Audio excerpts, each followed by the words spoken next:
সনাতন ধর্মের গল্পগুলো কিন্তু শুধু গল্প নয়, এর মধ্যে এমন সব গভীর রহস্য লুকিয়ে থাকে যা শুনলে অবাক হতে হয়। এমনই এক কাহিনী আজ আমরা জানব, যেখানে এমন এক মহাজাগতিক সত্যের কথা বলা আছে যাকে আজকের দিনের বিজ্ঞান বলছে মাল্টিভার্স বা বহু ব্রহ্মাণ্ডের ধারণা। চলুন তাহলে এই অসাধারণ কাহিনীর গভীরে যাওয়া যাক। একবার শুধু কল্পনা করুন তো সেই মুহূর্তটার কথা। স্বয়ং সৃষ্টিকর্তাকেই কেউ তার পরিচয় জিজ্ঞেস করছে। দ্বারকায় ঠিক এমনই একটা ঘটনা ঘটেছিল, যা এক অভাবনীয় সত্যকে আমাদের সামনে এনে দেয়। তো গল্পটা শুরু হচ্ছে এইভাবে। সৃষ্টিকর্তা ব্রহ্মা তার নিজের পদ নিয়ে বেশ গর্বিত, মানে কিছুটা অহংকার তো ছিলই। তিনি ভগবান শ্রীকৃষ্ণের সঙ্গে দেখা করতে দ্বারকায় এসে পৌঁছালেন। তিনি প্রাসাদের দ্বাররক্ষীকে বেশ দম্ভের সঙ্গে নির্দেশ দিলেন। তার কথা বলার ধরনেই স্পষ্ট, তিনি ভাবছেন তিনিই একমাত্র ব্রহ্মা। তার পরিচয় দেওয়ার জন্য আর অন্য কিছুর কোনো প্রয়োজনই নেই। কিন্তু দ্বাররক্ষী যখন এই খবরটা কৃষ্ণের কাছে নিয়ে গেলেন, তখন কৃষ্ণ তো শুধু একটু হাসলেন, আর তারপর এমন একটা পাল্টা প্রশ্ন করলেন যা পুরো পরিস্থিতিটাই বদলে দিল।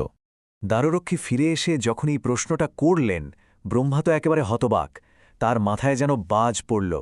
তিনি ভাবছেন, কোন ব্রহ্মা? মানে আমি তো একমাত্র স্রষ্টা, আমার মতো আর কে আছে? কৃষ্ণের এই একটাই প্রশ্ন, আর এখান থেকেই কিন্তু আসল রহস্যটা দানা বাঁধতে শুরু করে। ব্রহ্মা তখন বেশ বিরক্ত, কিছুটা রেগেও গিয়েছেন। তিনি জোর দিয়ে নিজের পরিচয় দিলেন, বললেন তিনি এই জগতের চতুর্মুখ পিতা। মানে তিনি বোঝাতে চাইলেন যে তিনি এই ব্রহ্মাণ্ডের একমাত্র সৃষ্টিকর্তা। এরপর ব্রহ্মা যখন প্রাসাদে ঢুকলেন, তিনি এমন এক দৃশ্যের মুখোমুখি হতে যাচ্ছিলেন যা তার সমস্ত ধারণা, তার সমস্ত অহংকারকে এক মুহূর্তে ভেঙে চুরমার করে দেবে।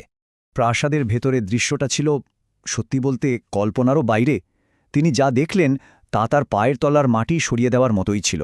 দেখলেন সেখানে তিনি একা নন, তার চোখের সামনে বসে আছেন লক্ষ লক্ষ ব্রহ্মা। আর ঠিক সেই মুহূর্তে আমাদের ব্রহ্মার সমস্ত অহংকার, সমস্ত গর্ব সব ধুলোয় মিশে গেল। এই দৃশ্যটা দেখার পর তিনি যা বুঝলেন তা হল তিনি একা নন। সেখানে এমন সব ব্রহ্মা ছিলেন যারা বিভিন্ন আকারের ব্রহ্মাণ্ড থেকে এসেছেন। কারো 10টা মাথা, কারো 100টা, এমনকি কারো কারো 1000টা মাথাও ছিল। তখনই তিনি বুঝতে পারলেন যে এই অনন্ত সৃষ্টিতে তার মতো এমন স্রষ্টা আরও কতজন রয়েছেন। এই অবিশ্বাস্য দৃশ্য দেখে ব্রহ্মা যখন একেবারে স্তব্ধ, তখন কৃষ্ণ তাকে বোঝাতে শুরু করলেন এই অনন্ত ব্রহ্মাণ্ডের আসল কার্যপ্রণালী। তিনি ব্যাখ্যা করলেন যে বিষ্ণু আসলে এক, কিন্তু তিনি 3টি ভিন্ন রূপে এই সৃষ্টিকে চালনা করেন।